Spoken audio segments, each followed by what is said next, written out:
mudei depois daquela noite. Antes eu ainda tinha alguma expectativa de uma vida melhor.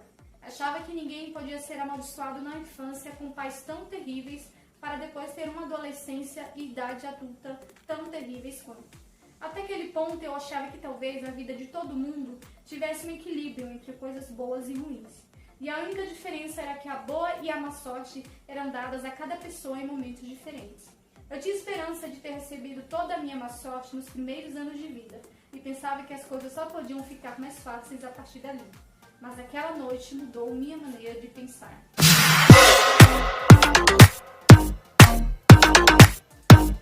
Oi, gente, queridos do meu coração, você está no canal da Marci Ferreira e antes de eu falar sobre a resenha desse livro, gente, só lembrando, inscreva-se no canal, deixa o seu like, é muito importante pro nosso trabalho, tá? Tem gente que esquece aí, gente, não custa nada, tá? Dá um likezinho aí, valorizar o nosso trabalho e também ative o sininho, gente, para receber novas notificações, tá bom? Colleen Hoover, pessoal, é conhecida aí por seus romances totalmente intrigantes e totalmente palpáveis.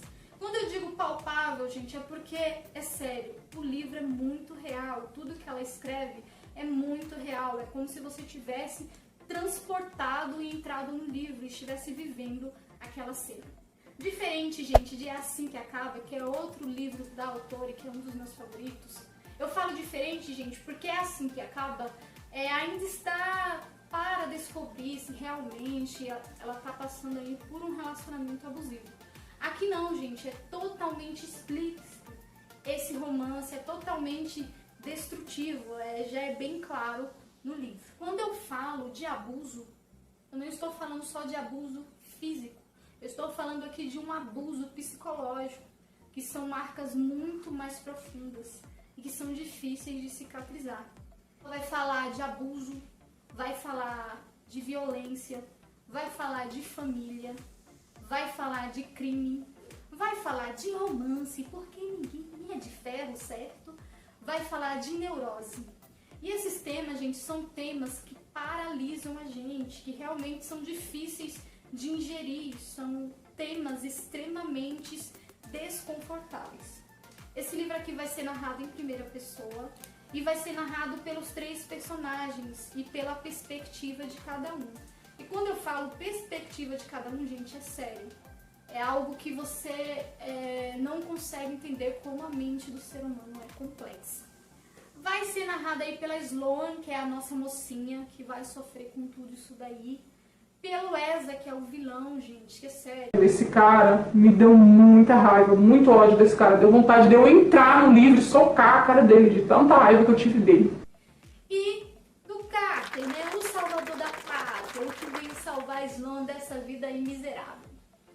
Aqui, gente, Sloane se vê presa nesse relacionamento totalmente destrutivo, totalmente abusivo, pelo Eza, né, que é o maior traficante do campo universitário.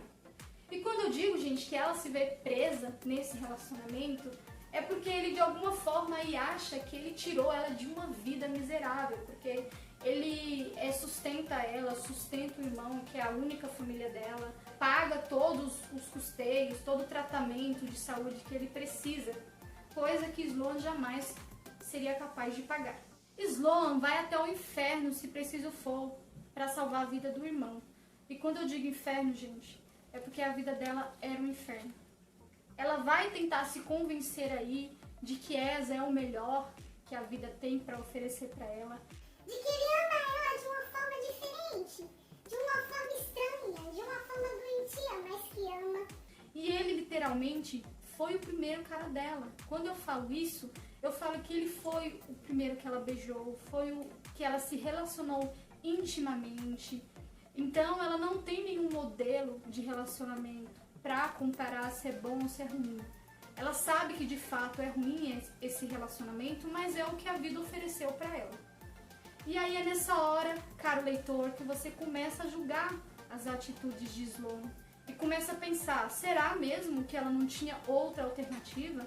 Será que precisa ela se submeter a isso? Ela não podia correr atrás de outras formas aí, conquistar outros jeitos para ajudar o irmão e ela? Mas aí, gente, é muito mais complexo do que a gente imagina. A gente que está de fora contextualiza de outra forma, acha que tudo é muito fácil. Agora, quando a gente está envolvido emocionalmente, o buraco é muito mais profundo e muito mais complexo, gente.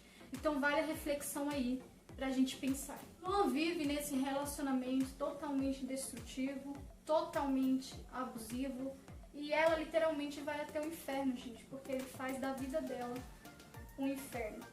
O nosso segundo personagem é o Eza. Gente, que ódio desse cara, meu Deus, ele é muito, muito, muito Escroto. E você, em dado momento da história, né, vai até ter pena dele, porque realmente a infância dele também não foi uma infância fácil, né? Ele passou por muitos transtornos, por muitos problemas aí, que realmente é difícil de digerir. Uma das cenas que mais me afetou, eu digo me afetou mesmo, eu não consegui ler depois desse dia, foi um dos momentos em que o pai de Eza fala assim, olha, eu tô sendo perseguido, vão matar eu e a sua mãe, e pra você não morrer, você precisa descer lá no sótão pra não morrer também. E aí o Eza vai e fica nesse sótão. Aí você imagina, gente, uma criança com medo de morrer, com fome, sem conseguir fazer suas necessidades básicas, sem se alimentar, né? Com medo de sair, os pais estarem mortos e com medo de morrer também. E aí depois de 3 dias, quando ele não vê barulho nenhum, ele sobe, vai até a casa. E simplesmente o pai dele está deitado na poltrona dormindo. E ele pensa, nossa, ele não me chamou e não aconteceu nada, meu pai tá vivo, minha mãe tá viva e não aconteceu nada. E meu pai me deixou 3 dias no sótão, com medo, achando que ele tava morto. Sério, gente, essa cena, ai, eu não tenho palavras. E o nosso terceiro personagem é o Carter, o salvador da pátria, o que veio salvar nossa mocinha aí desse vilão e dessa vida totalmente abusiva. Carter, gente, vai se infiltrar aí pra investigar Eza, vai se disfarçar de detetive. E o que ele não esperava era que ele fosse se apaixonar pela nossa mocinha. É claro, né, gente, pra desconcertar tudo. Carter vai conhecer Sloan na faculdade de espanhol.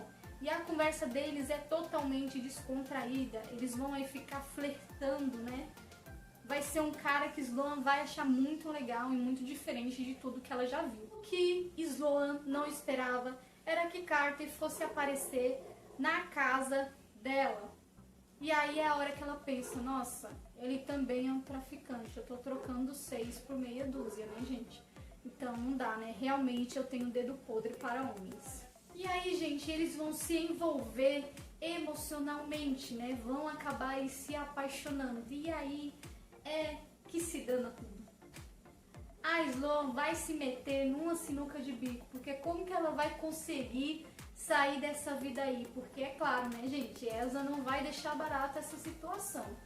Só lembrando uma coisa, gente, a forma com que Elsa descobre que eles estão flertando aí, realmente foi uma tacada de mestre. Até eu acreditei que era verdade.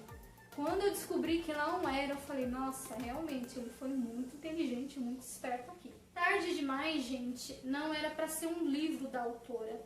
Ela foi escrevendo, o público foi pedindo mais capítulos, e aí então depois ela juntou tudo e fez-se um livro.